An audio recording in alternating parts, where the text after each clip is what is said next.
یہ چادر کے نیچے کون ہے؟ تو خدا نے یہ تو نہیں کہا تھا کہ محمد کی بیٹی ہے، علی کی زوجہ ہے، حسنین کی اماں ہے۔ خدا نے کہا ہم فاطمہ تو ابوہا و بالوہا و بنوہا، یہ زہرا ہے، یہ زہرا کا باپ ہے، یہ زہرا ہے، یہ زہرا کا شوہر ہے، یہ زہرا ہے، یہ زہرا کے بیٹے ہیں۔ خدا نے مرکز سیدات کو بنا کے دنیا کو بتایا تھا زہرا کو رشتوں کی ضرورت نہیں، رشتوں کو زہرا کی ضرورت۔ بسم اللہ۔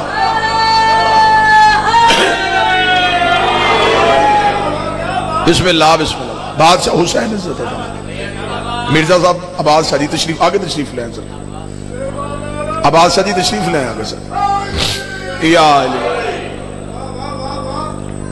اس بی بی کو اپنے تعارف کے لیے کسی رشتے کی ضرورت ہے۔ اس شہزادی کا جب بھی نام لیا جائے اس بی بی کے نام کے ساتھ ایک لفظ بولا جاتا ہے بتول۔ بتول اس بی بی کا اسم نہیں، بتول تخلص نہیں، بتول کنیت نہیں، بتول لقب بھی نہیں، بتول عہدہ ہے۔ جیسے مردوں میں نبوت، خلافت، رسالت، ولایت اور امامت عہدے، عالم خواتین میں خدا نے کسی خاتون کو نبی نہیں بنایا، کسی کو رسول نہیں بنایا، کسی کو امام نہیں بنایا۔ خدا نے عالم خواتین میں ایک ہی عہدہ رکھا جسے بتول کہتے ہیں۔ سیدزادی کی بلندی کے درجات کی مجلس سے تو میں جملہ کہوں کہ بتول کہتے کسے ہیں؟ شریعت میں جس مستور کو نماز کے لیے وضو کی ضرورت نہ ہو اسے بتول کہتے ہیں۔ جو ہر لمحہ پاک ہو، ہر لمحہ پاک رہے اور کسی شے سے پاک نہ ہو بلکہ جو شے کو پاک کرے اسے بتول کہتے ہیں۔ کوئی خاتون اپنی مرضی سے بتول نہیں بن سکتی، جیسے کوئی مرد اپنی مرضی سے رسول نہیں بن سکتا۔ کوئی خاتون اپنی مرضی سے بتول نہیں بن سکتی۔ چلے میں ایک اور جملہ وضاحتاً کہہ دیتا ہوں، بیٹی ہماری ہو یا صحابی رسول کی، میں اشارہ دینے لگا ہوں، کنایے کا استعمال کرنے لگا ہوں، بیٹی ہماری ہو یا صحابی رسول کی، پورا مہینہ قرآن تلاوت نہیں کرنے دیتا، مسلح عبادت نہیں کرنے دیتا۔ بتول کسے کہتے ہیں؟ جسے ساری زندگی قرآن تلاوت سے نہ روک سکے، مسلح عبادت سے نہ روک سکے۔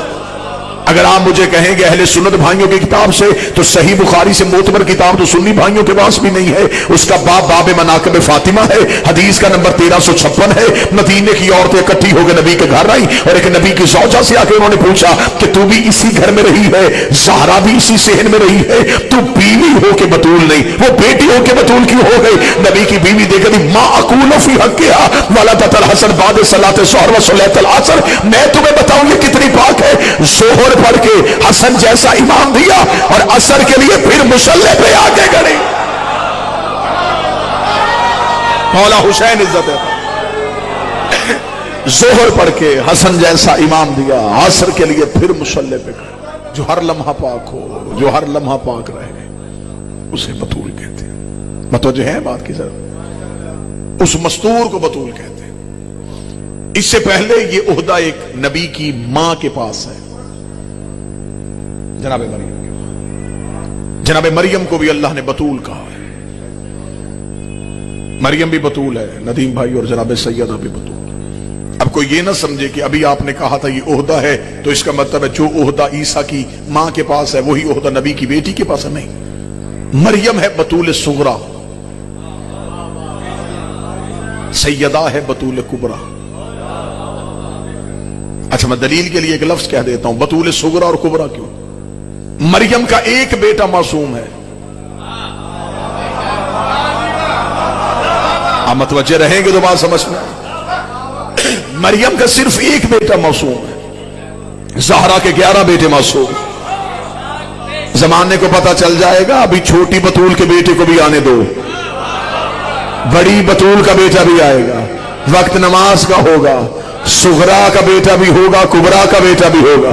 زہرا کا بیٹا مریم کے بیٹے کہے گا تقدم ابن مریم، مریم کا بیٹا اگلے مصلی پہ آ، عیسیٰ کانپ کے کہے گا میری جرت ہے میں زہرا کے بیٹے کو نماز پڑھاؤ۔ میرے بارہویں کی ایڑیوں میں عیسیٰ اپنا ماتھا رکھ کے دنیا کو بتائے گا اوے عقیدے درست کرو، جس کا آخری بیٹا عیسیٰ جیسے نبی کے پیچھے نہیں پڑتا اس کا باپ کسی بت پرست کے پیچھے کیسے پڑتا؟ جس کا بیٹا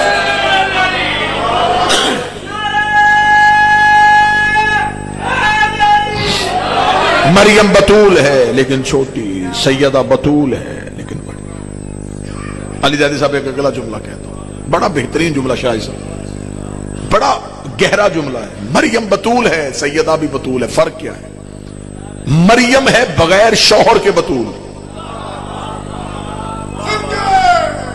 بغیر شوہر کے بطول ہونا آسان ہے، شوہر رکھ کے پھر بطول رہنا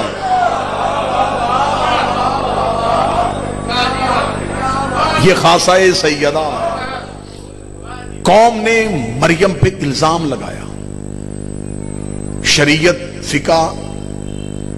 فقہ کے قوانین بدلتے ہیں، شریعت کے قوانین نہیں بدلتے۔ سنیوں کے ہاں بھی شریعت وہی ہے، شیعوں کے ہاں بھی شریعت وہی۔ شریعت کے قوانین میں سے ایک ہوتے ہیں صغیرہ گناہ، ایک ہوتے ہیں کبیرہ، ایک ہوتے ہیں کبائر گناہ۔ کبائر گناہ کے لیے معصوم کہتا ہے کہ سوائے اللہ کے کوئی معاف نہیں کرتا۔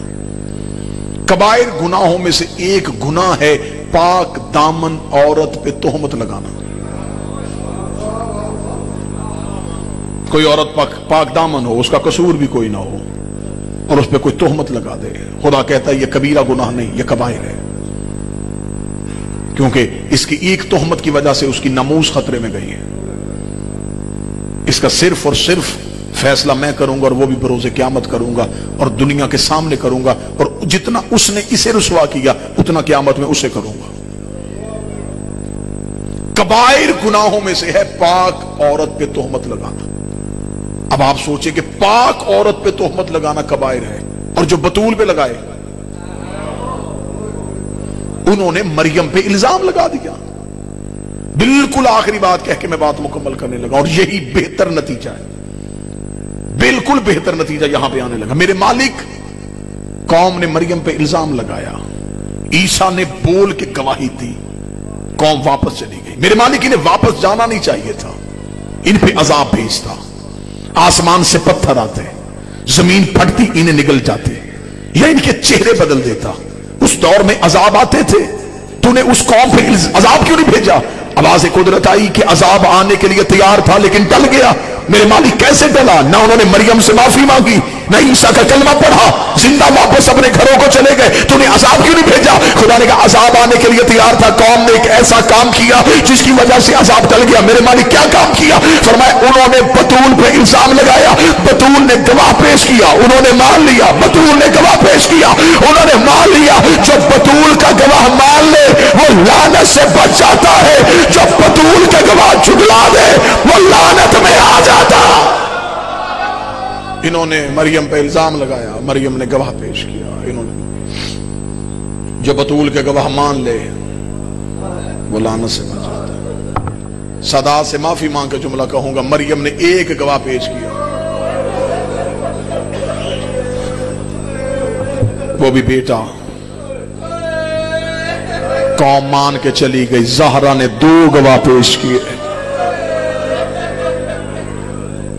اور صرف گواہ پیش نہیں کیے، بھرے دربار میں کہتی رہی میرے بیٹے میرے گواہ ہیں۔ حسن اور حسین امام ہاتھوں پہ رکھ کے کہتے رہے ہماری ماں سچ بول رہی ہے۔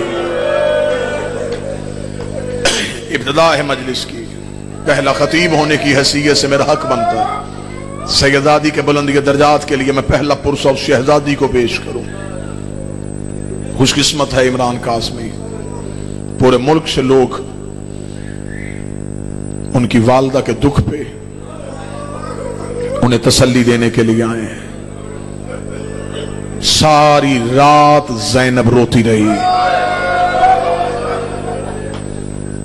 رو کے کہتی رہی ہے بابا مدینے کے لوگ ہمارے دروازے پہ آ کے کہہ کے مار کے کہہ رہے ہیں اے علی تو نے ہمارے مردوں کو مارا تھا،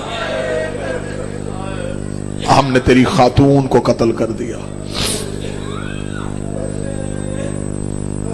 4 گھنٹے دربار میں کھڑی رہی ہے محمد کی بیٹی، بادشاہ حسین کی عزت کی قسم ہے۔ جو سادات بیٹھے ہیں ان سے اجازت لے کے جملہ کہوں گا، 13 معصومین کی محنت ایک طرف، اکیلی زہرا کا 4 گھنٹے دربار میں جانا ایک طرف۔ آج بھی کسی نئے شیعہ بندے سے پوچھو کیوں شیعہ ہوا، وہ کہتا میں علی کی تلوار پڑھ کے شیعہ نہیں ہوا،